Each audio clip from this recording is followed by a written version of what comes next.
Okay folks, we are getting ready to do our second fort tour of the day. We are now 14 miles south of St. Augustine and the Castillo de San Marcos fort that we toured earlier. We are at Fort Matanzas. Now this is 14 miles south down Highway A1A. This is a much smaller fort than Castillo de San Marcos is. We've never actually, we go across the inlet here driving up to St. Augustine, but we never have toured the fort, so we're going to do that today. This was actually built in 1740s when it began, and it was completed in 1742, and this fort was designed to protect St. Augustine, the Spanish settlement of St. Augustine, 14 miles north from any attackers that may come in through the Matanzas Inlet. You have to look at a map to really know what I'm talking about. The fort we were at earlier today, there's an opening between Anastasia Island and Volcano Beach where attacks could come in, attacking ships could come in. But there's also the inlet continues to run, or the Intracoastal Waterway continues to run down the east coast of Florida. So 14 miles south of here is another inlet, Matanzas Inlet. This fort was built to protect anybody from coming in from that direction to attack St. Augustine. I think I'm making sense there. I hope I am. Yes, you are. So, I understand what you're saying. anyway, I'm reading up on all this before I get on here and start talking. So anyway, this is, you have to take a ferry boat out to this tour. We got worried when we pulled up. There's a sign over there that says today's boat's full, and I just went in there and acted like I didn't see the sign. Said, is this where you get your tickets? And they said, it is. How many do you have? And I said 2. He says somebody just brought 2 tickets back, so we got them.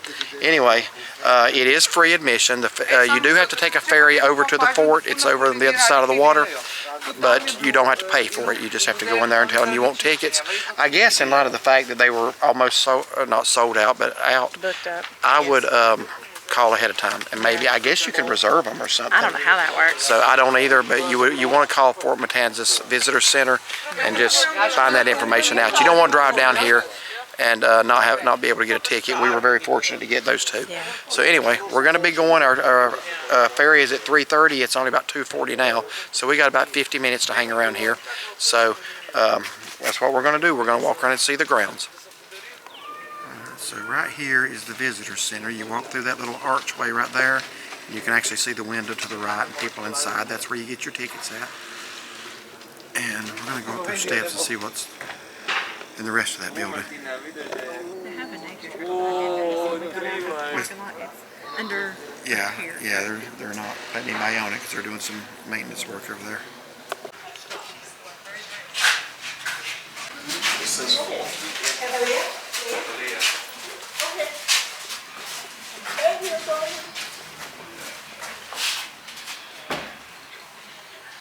But after shots are me.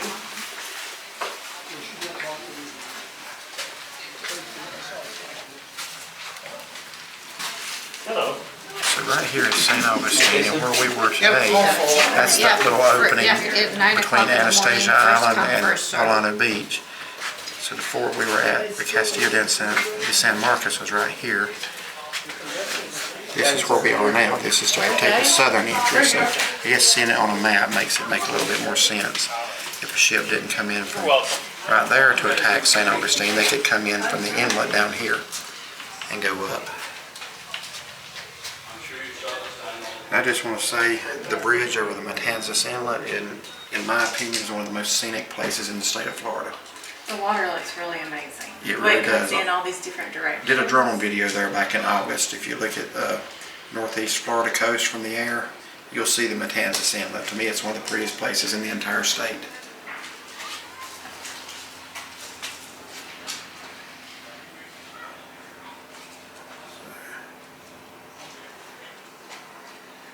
So I guess Matanzas Inlet is considered the back door to St. Augustine.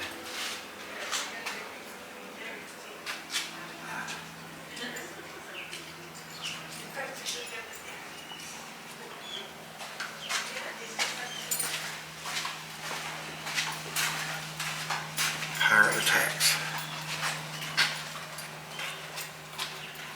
2 times pirates attempted to reach St. Augustine via Matanzas. Huh.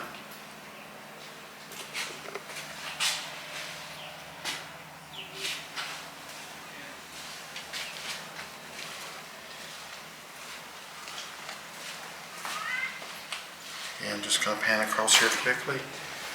Feel free to pause your TV if you want to read it.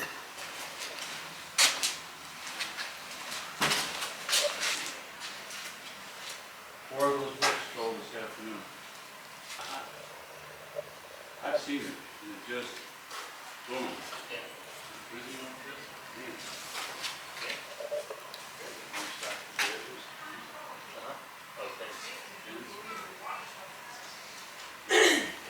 Okay, here's another map just kind of showing you. Right here's where we were earlier, Castillo de San Marcos. Boy, And then 14 miles down the Intracoastal is where we are now. Actually, 12 months. So this fort was also built with coquina stone, just like, I guess they had to use what was common around here. So that's plaster.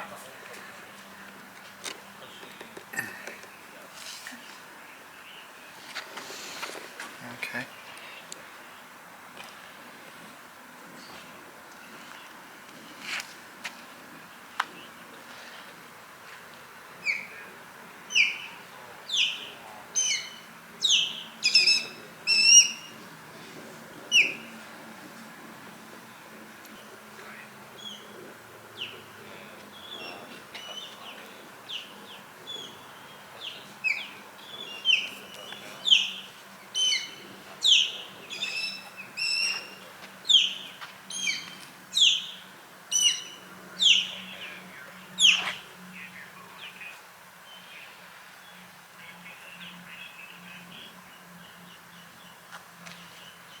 I thought that was like a coconut or something like that with sunglasses on. I didn't realize it was a bug at first.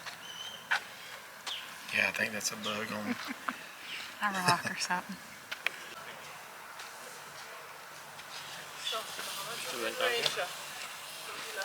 Maybe.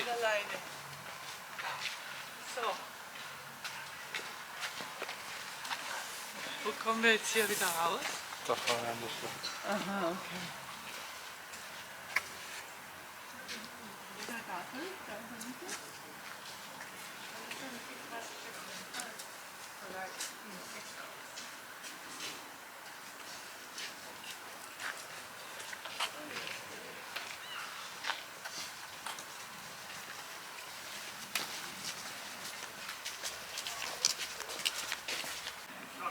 Yeah, so point out what you was talking about, this I was tree just saying here. this tree here, how it goes up like that, and then these knots that are inside Yeah, of it. imagine a tree going up.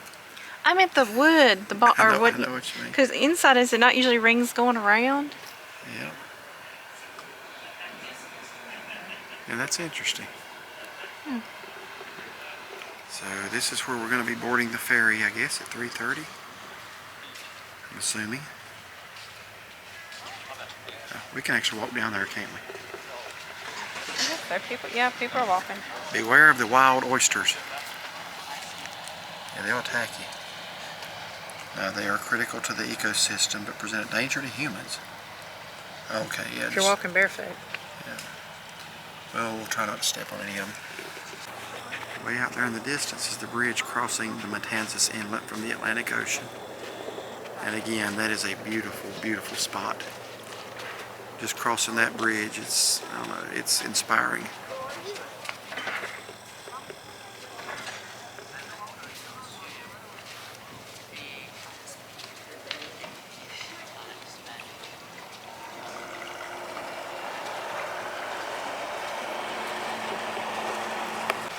And there is the actual fort itself across the waterway. So anybody that tried to come up the inlet here or the river to St. Augustine from the south had to go by that. And that's why it was built.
So all of a sudden these shells are just all right here.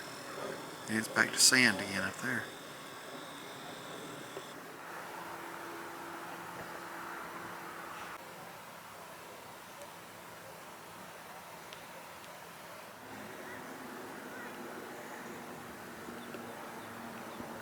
Look at all these trees just laying up here. Yeah, basically we're just waiting on our ferry, so we're just walking up the little intracoastal coastline here. I think we've come about as far as we're going to be able to up here at the point. I was thinking maybe we could walk all the way across the road, but it doesn't look like it. Look at these trees just laying here, root systems and everything still intact. Back out of that. This little, look at that.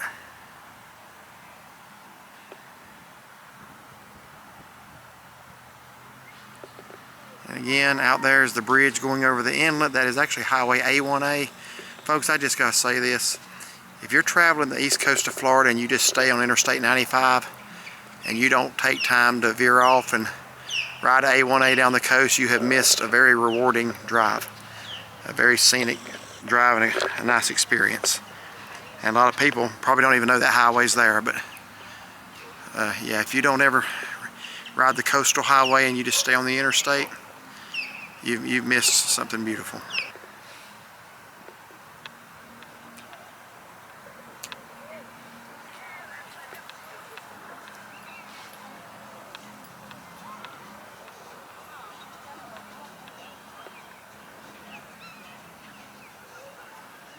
I'm just fascinated with the way these trees are growing and laying there. Like some of them are growing sideways.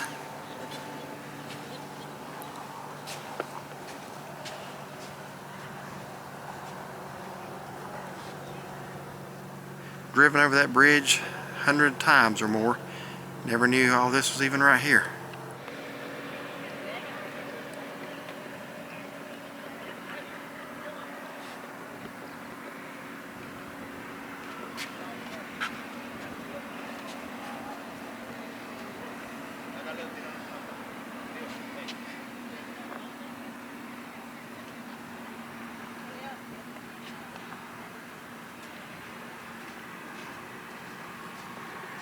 Okay, we are boarding the ferry boat now.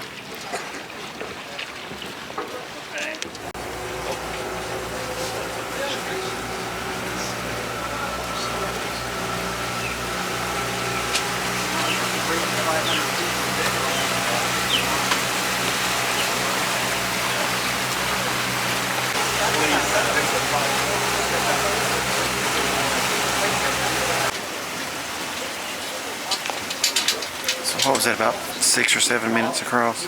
Yeah.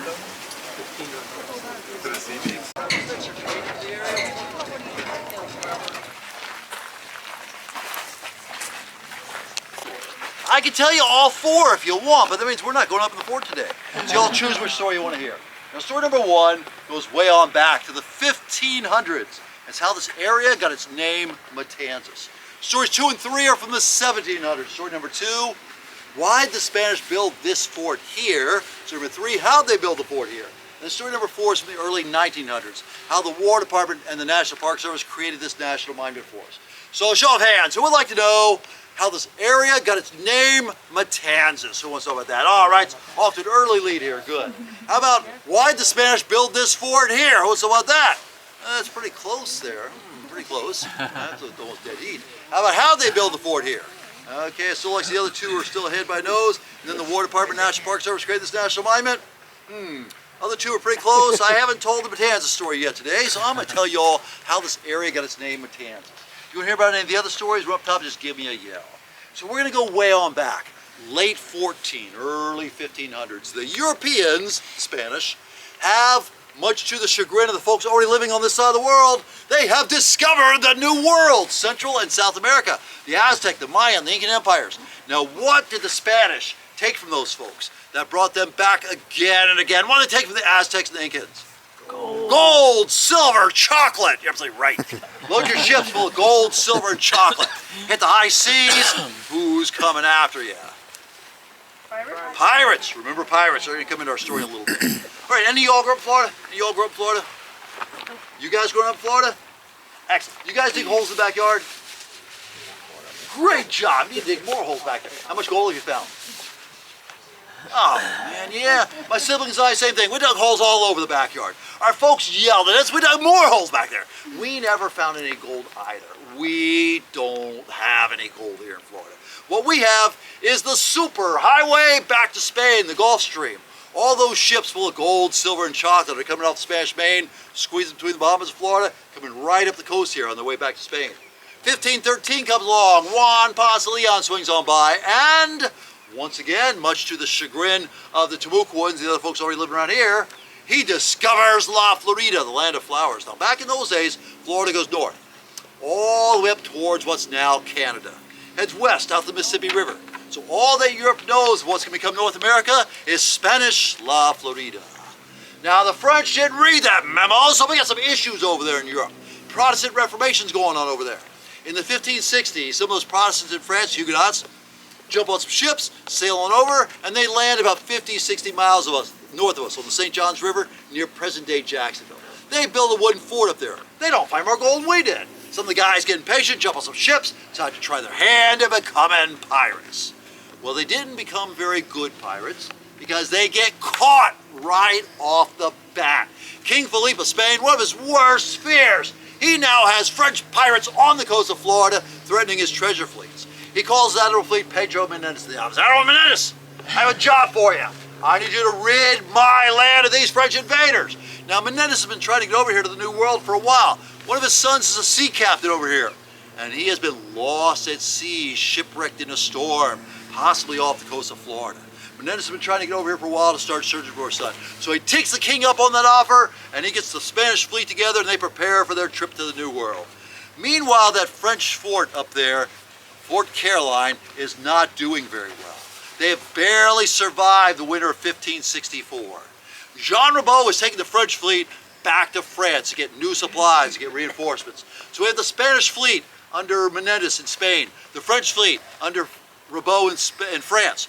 Both fleets leave Europe about the same time, racing across the Atlantic to get here first. Menendez, he needs to get here first. He needs to destroy that fort, that French fort, before it can be reinforced.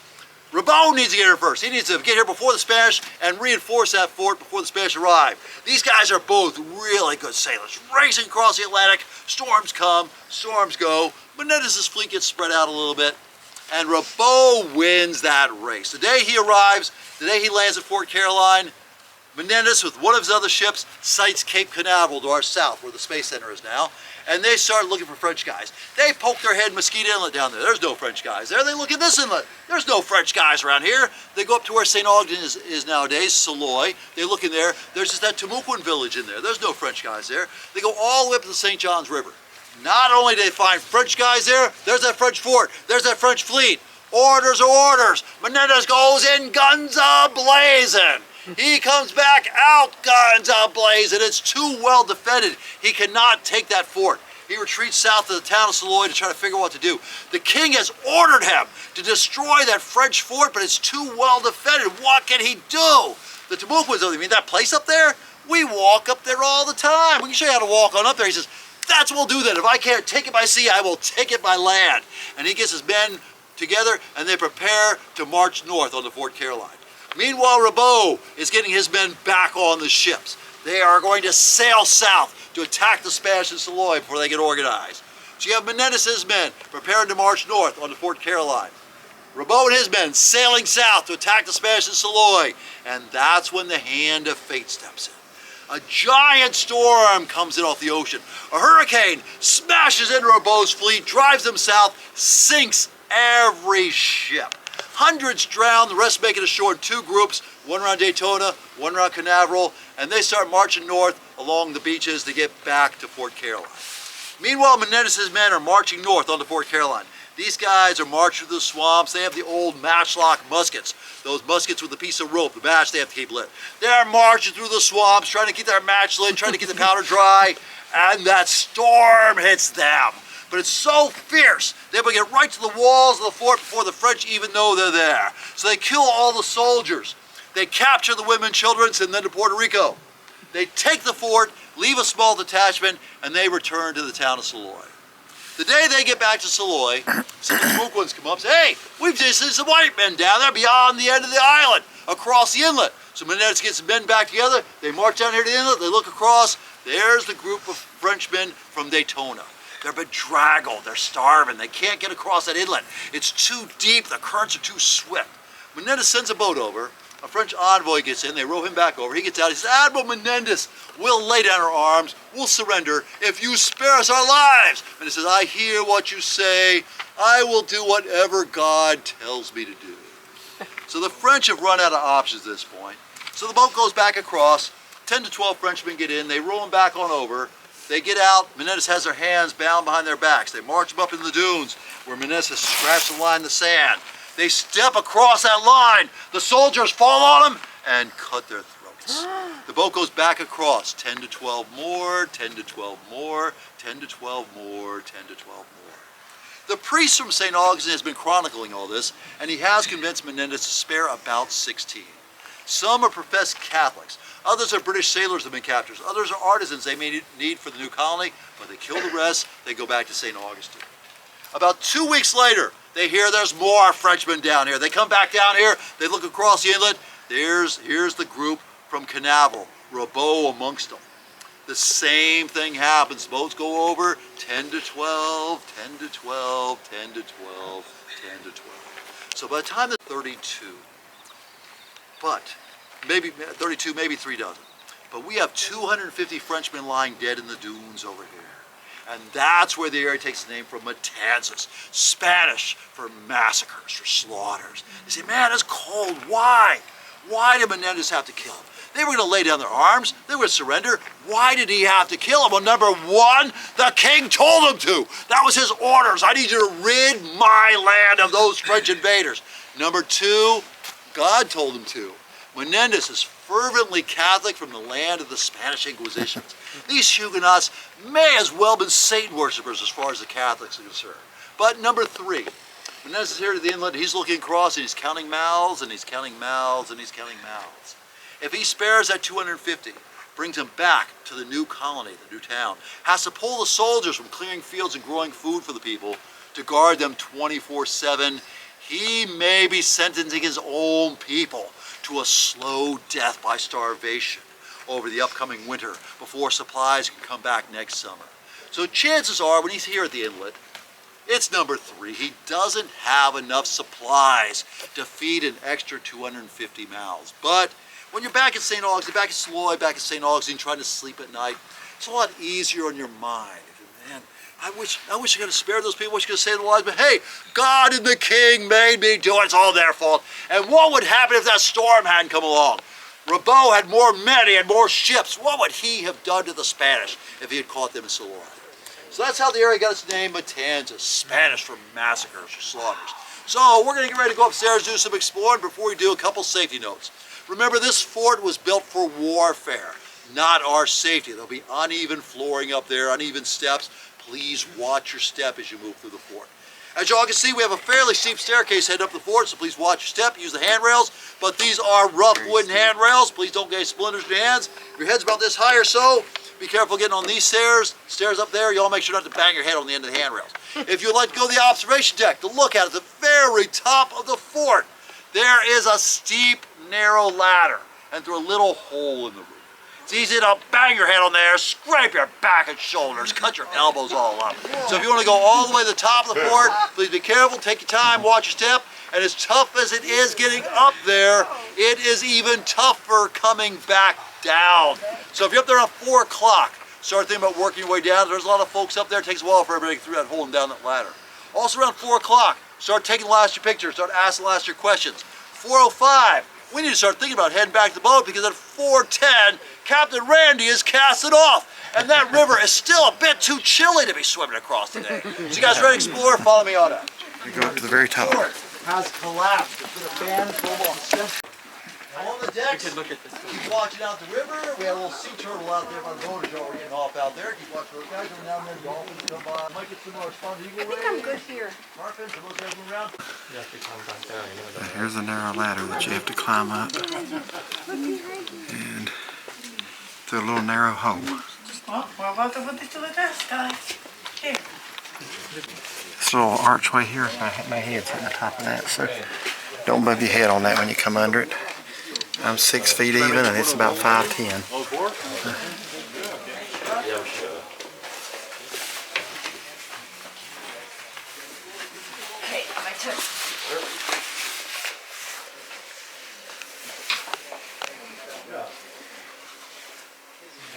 Okay, so Chauncey's next. Actually, I'm nervous.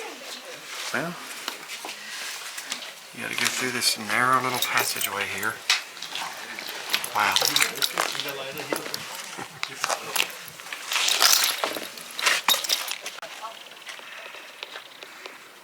Okay, so we made the climb up to the very top, and basically there it is. I did manage to scrape my back on the rock coming up. But from up here, pretty good view. You can see the ocean in the background, just on the other side of the bridge.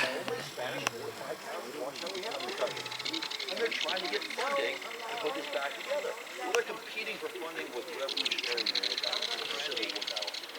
War. But they keep working on it. Finally, in 1916, they... So you're the guy in charge.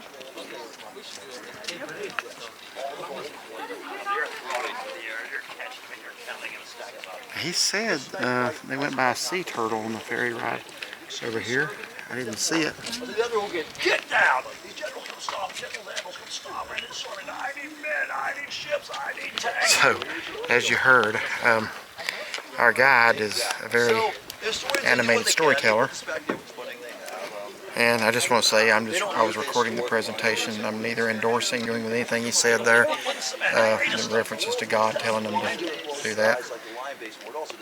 I'm just leaving it in the video because that's part of the history. So we were just talking about this guy here. I can imagine his kids and grandkids had quite some entertaining bedtime story times. Tell me another one. Yeah. I think he's done this before. I don't think it's his first day doing this. I don't think so.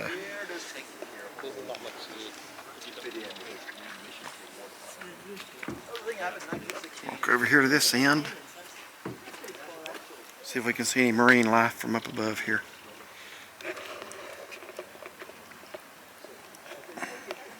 And I do not. Captain's got a hard job. He's just sitting down there with his legs dropped. Yeah.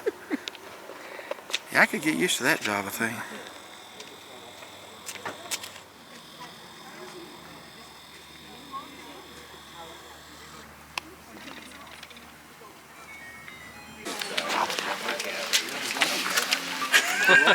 They can. I suppose they could. Fall 5. What time is it? Fall 5. Yeah, fall 5. Give me the camera. You gonna put in your pocket. So this is the soldiers' quarters here.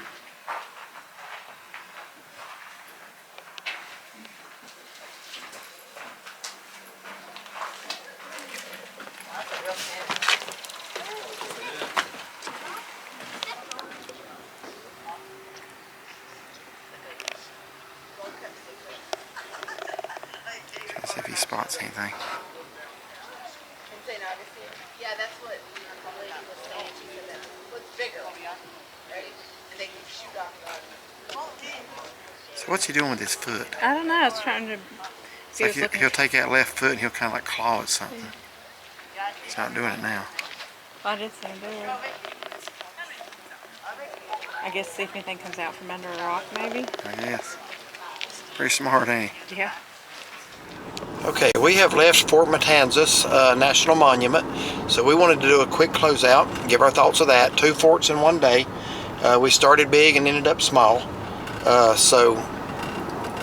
We started at Castillo de San Marcos and St. Augustine. It was just overall very impressive.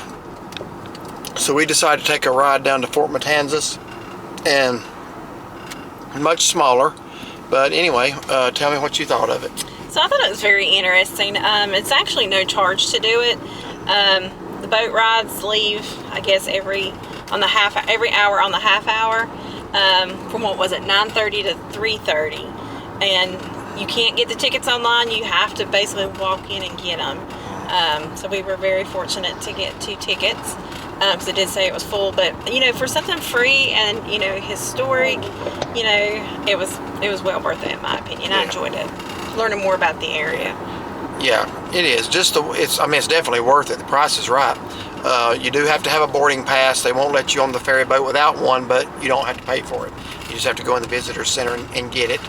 Yeah, it is a first come first serve, which means conceivably you could drive over there and not get on. So I would recommend you go early. We did not. There was a sign out there that said it was full. I just decided I was going to go in and try to find out anyway.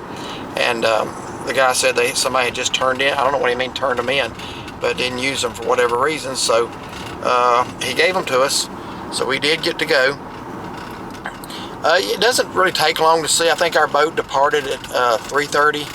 Is that right? Yeah, we left at 3:30, and then we were back, and we had already used the restroom and back at the vehicle by 4:30. Yeah. So it's ample time. Yeah, you get ample time. About the time you get done seeing what you want to see, it's time to go. So they got it timed about right. It's in one of the prettiest parts of Florida, in my opinion, right there at the Matanzas Inlet. I said that several times in the video. I'm not going to keep saying it, but that's just, to me, it's just a beautiful area. But that was also an area that made St. Augustine and the east coast of Florida vulnerable as European or British ships could come in there through the inlet there and go up into St. Augustine. So they built that fort to protect St. Augustine from the south side. It's about 14 miles below St. Augustine. And it was certainly worth the time that it spent to drive down there. Yeah. And I would say if you're traveling A1A, I don't know that I would drive 50 miles just to see it. But if you're already in St. Augustine or Daytona Beach, it's just a quick shot up or down A1A depending on where you're staying. I would definitely recommend it. I would too. Alright, so if you like this video, like and subscribe. And find and follow us on Facebook. Have a blessed day.